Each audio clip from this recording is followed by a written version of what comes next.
Welcome to Social Studies with Mr. Regas. Today we're going to be today we're going to be beginning our economics unit, economic globalization. This is a huge topic. Like a lot of the things we talk about, these are things you could study for your entire life. You could get a doctorate on it. So we are not going to be having Econ 101 or 100 here. But what we're going to do is talk about, well, first of all, what is economics? What are some of the underlying principles of economics? Why do people make decisions they do? From here, we're going to spend the unit talking about how economic globalization has occurred throughout the world. So, economics, what does it mean? Well, what is an economy? Well, economics is the study of how people choose to use resources. Because our resources are most often limited and our wants unlimited, choices must be made. This should make a certain amount of sense to you right off the bat. If I were to ask you to make a list of everything you want, whether this is a hamburger to the newest model iPhone, to a Lamborghini and a massive house, I'm sure you could create a list that was endless of the things you want. However, how do you get those things? We only have a limited amount of resources. You could think of resources as the money in your bank account or the money in your wallet, and that's going to limit what resources or what wants you can get. Now, we call this scarcity. One thing I want to, though, clarify right off the beginning, economics does not equal the study of money. It's the study of how we make decisions about the scarce resources. And so, scarcity, this is the basic problem which affects every single economy in the world and every individual in the world.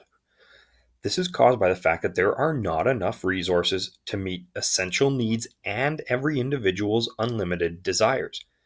Now, yes, the richest people in the world, scarcity is going to be a much smaller problem for them. However, scarcity is something that every single person and country and economy in the world deals with. And this is the fundamental concept that economics is based around. And so when we deal with scarcity, it means that everybody has to make decisions. How do we use the limited resources we have to meet the unlimited desires or wants that we have? How these questions are answered is one of the ways that economic systems are sorted out, or individual economic philosophies. Opportunity cost is one of the most important concepts in economics. There's many people who would say this is potentially the most important economic concept because it deals with scarcity. So again, because of scarcity, children and adults can't have all the things you want. You have to make choices. When we choose between two things, the thing we give up or the thing we do not choose, this is called our opportunity cost. Now let's use this cartoon here as an example of understanding opportunity cost. What are the little girl's two choices? Well, we have a skateboard, and even though it's hard to read, that's a ticket to a fun park. How much money does the little girl have in her hand? We see a $20 bill. So, why can't the little girl purchase both items? Well, here comes scarcity. She only has $20, and both the skateboard and the ticket to the fun park cost $20. So, if the girl chooses the skateboard, what's her opportunity cost? This would be the ticket to the fun park. If she chooses the ticket to the fun park, her opportunity cost is the skateboard. Now, these two goods, or these two items, I should say, can be broken down into goods and services. These are the things we spend our money on. The skateboard is a good, and the ticket is a service, kind of like an experience. Now, do all choices have an opportunity cost? Yes. There is always an alternative choice that one gives up. Let's talk about a few different opportunity costs that you might encounter, and then you're going to create a list of your own. So, what are the opportunity costs of these things? Well, what about sitting in class? Or in our online learning experience, what's the opportunity cost of watching this lecture? Well, what could you be doing otherwise? This is where you could fill in the blanks. Maybe you could be playing video games. Maybe you could be hanging out with your friends. Probably not during this quarantine period, but if you're in class, you could be, right? You could be working.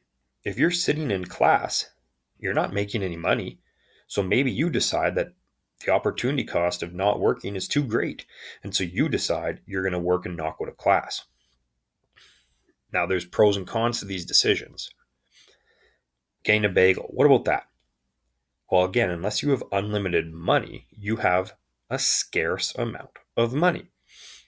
So, what if you go to the cafeteria, you've got $5 in your pocket, and you have to make a choice. Do I want to buy this bagel from the cafeteria, or do I want that $5 to go towards something different?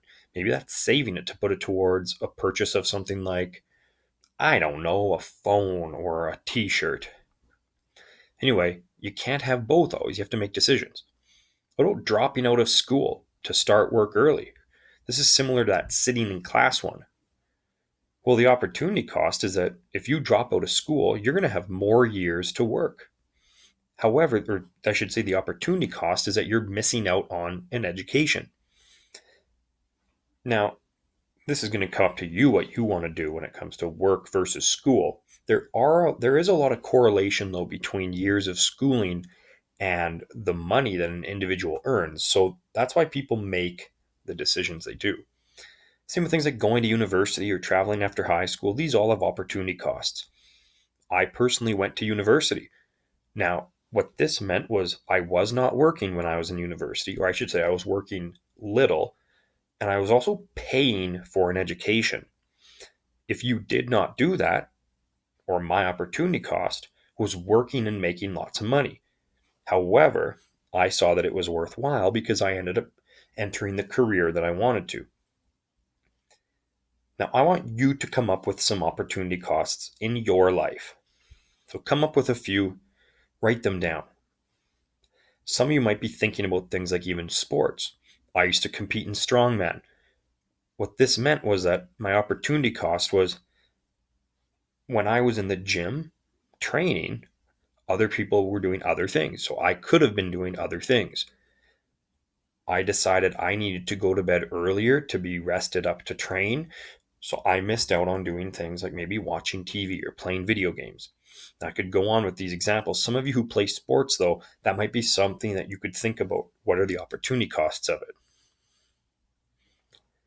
Now, how is scarcity created and how does it answer the three basic questions? This leads to the philosophically different economic systems. So again, we have limited resources, unlimited wants and needs. This equals scarcity. So we have to make choices about what's going to be produced, by who will it be produced, and for whom. The choices that we make will determine what type of economy we have. If we were to break down economies into three different types, we would say there's a centrally planned, a mixed economy, and a market economy. Now, I would argue that there has never been anything except mixed economies. However, there's been different examples that go further towards either centrally planned or market. So again, the three basic economic questions. What will be produced, by whom, and for whom? This chart shows you some very simple answers to these questions. Let's look at centrally planned. So what will be produced?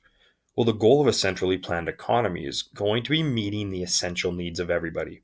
So who's producing it? The government, or the government's deciding who is producing it.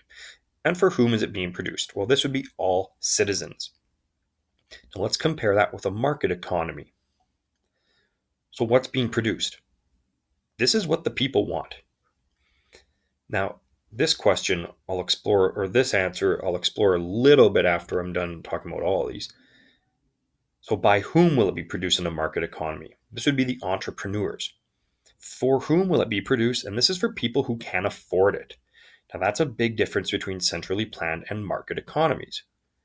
In a centrally planned economy, the goal is that Every citizen has their essential needs met. In a market economy, it'd be, well, if you can afford it, you get it. If you can't, tough luck. This can create issues when we talk about something like, let's say, healthcare. In a centrally planned economy, or even some mixed economies, such as Canada, healthcare is given to everyone. If you were in a pure market economy and everything was private, well, you would have to be able to afford the healthcare. Now, like I said before, pretty much every economy in existence falls somewhere in the middle. Now, that doesn't mean you are right in the middle. You can go towards the right or the left, but so what's being produced in a mixed economy? This is both essentials and wants. By whom? Both government and entrepreneurs. And for whom? Well, this is for citizens and people who can afford it. So let's talk just for a couple minutes about the market side of these answers. I've given some examples before when we've talked about capitalism, like our choices of goods we have. If you go to a mall, the amount of choices we have of what to buy is outstanding. Why is it this way? Well, an entrepreneur looks at the market and they look for ways that they can make money. And we'll talk about this stuff more when we get into capitalism. If I'm looking to start a business and let's say I see that, oh man, nobody's making any hoodies in where I live, or there's a huge gap in the hoodie market there, and I feel like people would buy them. So let's say I start producing these. If people start buying them, then I was right. The people wanted it, and that's going to make me money. Now I'm going to decide what price they are and maybe the quality as well. And maybe I want to make an expensive one. In this case, I'm not making it for everybody. I'm only making it for the people who can afford it. This is very different from that centrally planned economy because there it's not about those luxury goods, and luxury is maybe the wrong word there, but our wants and desires. Instead, it'd be, well, I'm going to meet your clothing needs, but you're not going to have choice into it. Now, in that market economy, though, you also have room for failure. If I make a really ugly hoodie and nobody wants it, even if people could afford it, they're not going to purchase it. But this is why those elements of competition will hopefully lead me to create a good product.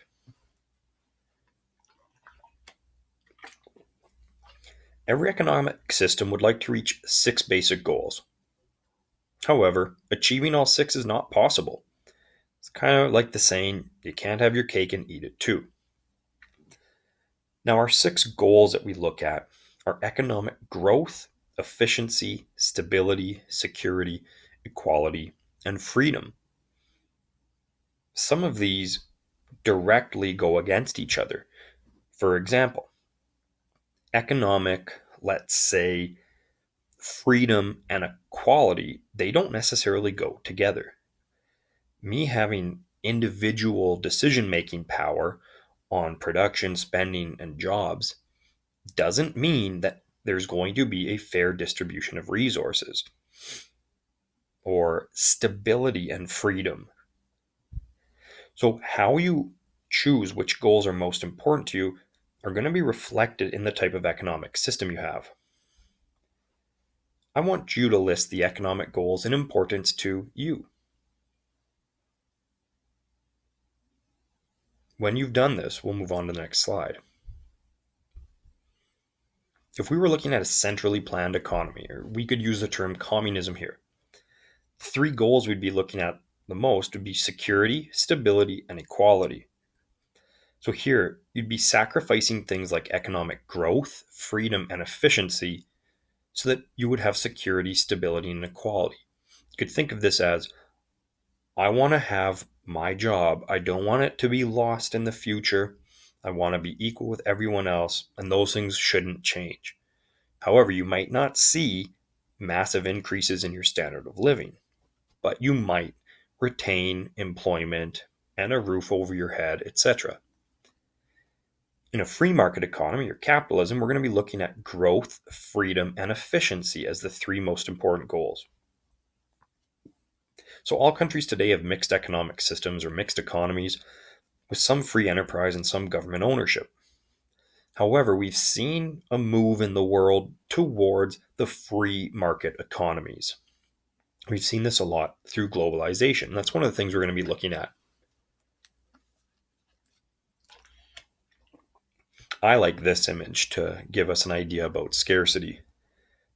Basically, at any point in your life, you're never going to have time, money, and energy.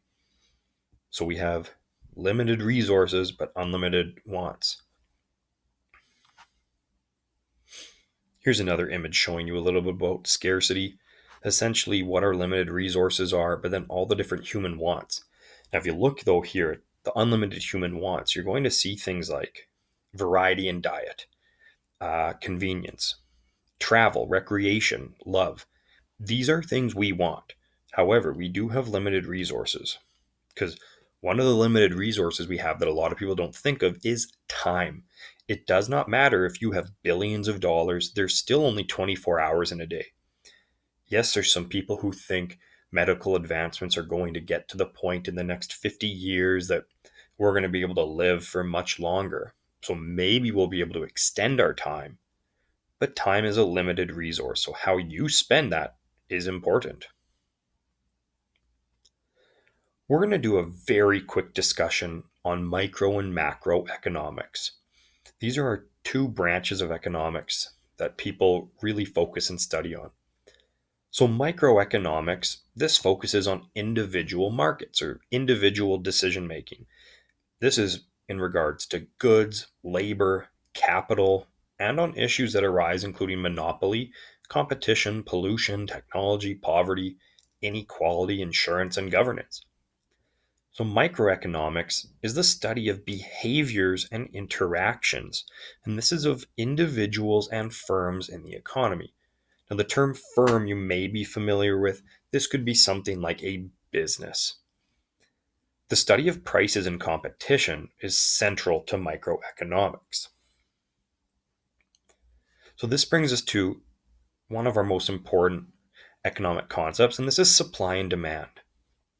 We've done some examples of this before in the past, but this is a relationship between the amount of a product people are willing to buy at a certain price.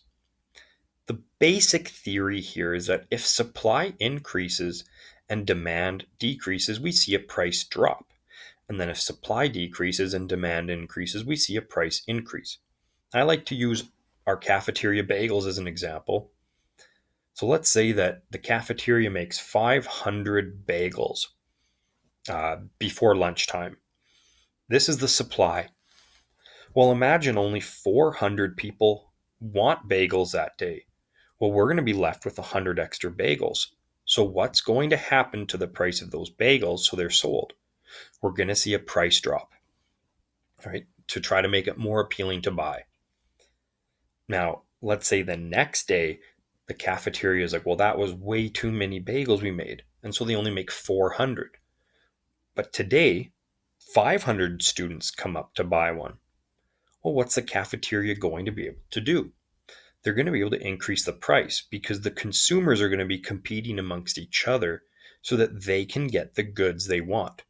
Now, the price can't increase infinitely. There's going to be a point where people won't buy it anymore.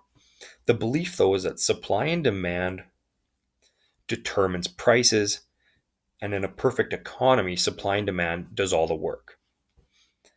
One of the concepts at the root of this that's worth talking about for a minute is something called economic man. So, this is central to many economic philosophies. The economic man is an individual who acts rational and acts in ways to maximize utility. Utility is a concept we could say explains things like your pleasure or your enjoyment or your happiness. And so the theory of economic man is extremely important to a lot of economic philosophies. So they act rational and they want to maximize their utility. And so through this would then change like supply and demand. Now, this is an interesting concept because it states essentially that humans are selfish and greedy, caring about no one but themselves. And there's actually some studies showing that students of economics begin to act this way. So it's kind of a self fulfilling prophecy. But if we go back to Adam Smith, our one of our most important economic thinkers, even he says that we are not the economic man. He regards individuals not just as individuals pursuing their self-interest, but as morally motivated people in society. So there is empathy and values here. And when we look at supply and demand, we also see this through the concepts of a boom and bust cycle. So at the peak, you would be making, let's say, the most money. This would be a period of prosperity. However, when you start to drop, this would be called a recession. If you go too low, it would be called a depression. Now, this is an interesting thing to be talking about while we're in the middle of the COVID-19 crisis, because the words recession and depression are both being thrown around. Let's take a really quick minute and talk about the difference between a recession and a depression. A recession is usually defined as, well, it's a period of time of negative economic growth. Oftentimes, people will like to say it takes two economic quarters. So let's say, well, a quarter would be how many months, right? It'd be 3. So 6 months of economic decline. A depression, well, this is a much longer period. We also use unemployment to decide whether we are in a recession or a depression. So let's have a couple examples to give you a comparison.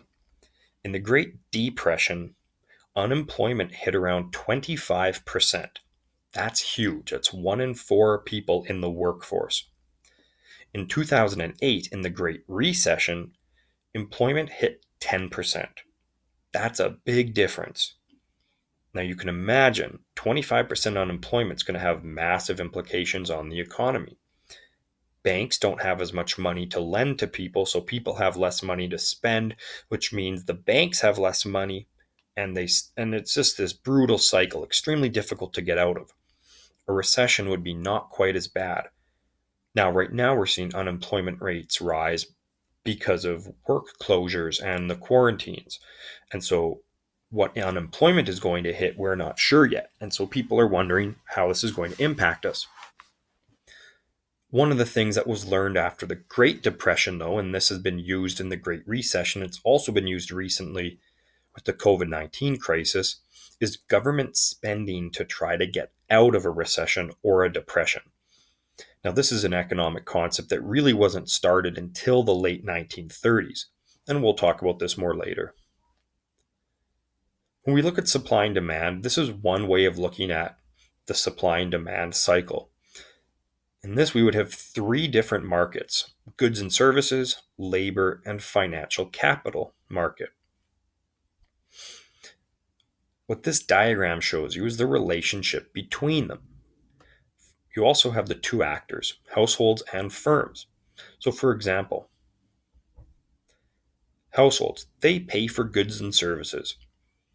Now, who do they pay? Firms. The firms, though, to have goods and services, have to have labor, so they pay the labor. This is through things like wages and other labor compensation. And that money goes to the households, who then get to pay for goods and services again. I'll let you read through this diagram on your own, but it gives you an idea of the supply and demand in our economy and the 2 main actors, households and firms. Now, macroeconomics is the other thing we're going to look at quickly. This is the top-down view of the whole economy as one large organism.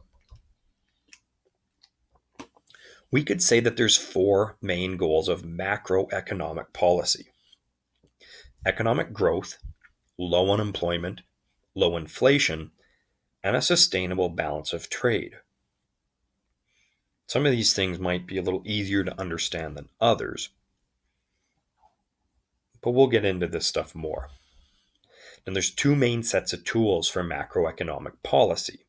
We have fiscal and monetary policy. In fiscal policy, this has to do with things like government tax and spending. So if the government is having an expansionary or loose policy, the government will be doing things like tax cuts or spending increases. The reason this would happen is because the economy does not have enough money in it. This is the sort of thing we would be seeing today during the COVID-19 crisis, right? They're trying to put more money into the economy so we don't see things like deflation, like a decrease in the value of money, or we see or a decrease in the price of goods, or gain into a recession. Now, the opposite here is a contractionary or tight policy. So, this is when the government does things like increase taxes or cut spending. So, you reduce the buying power or amount of money in economy. Now, this can be used to reduce inflation. Now, inflation is essentially if there's too much money in the economy, the prices of goods and services will increase. And if this happens too much, well, we can have an economic crisis. So essentially, if aggregate demand is high, the economy is doing well, people are going to worry about inflation. And so you might see things like taxes. Now, taxes are interesting because this is what we would call an automatic stabilizer. The more you make, the more you pay in taxes. So this is essentially contractionary economic policies without intervention by the government. And the opposite is true as well. If the demand is too low and wages drop, so will the amount you pay in taxes. Monetary policy is the other main set of tool for macroeconomic policy. These are the policies of the central bank. Their decisions affect interest rates, credit, and how much money is loaned and borrowed in the economy. And so these policies are used to control the rate of inflation. Again, the increase in price measured over some combination of goods and services. We've seen monetary policy used in the last few months in Canada and the United States. The central banks have decreased the interest rate. Now, what this means is they're trying to get people to spend more money on those big purchases, things like homes or automobiles, because you're paying less interest on it. So, microeconomics and macroeconomics are two main studies of economics. This brings us to political spectrums. We'll pick up here in the next lecture.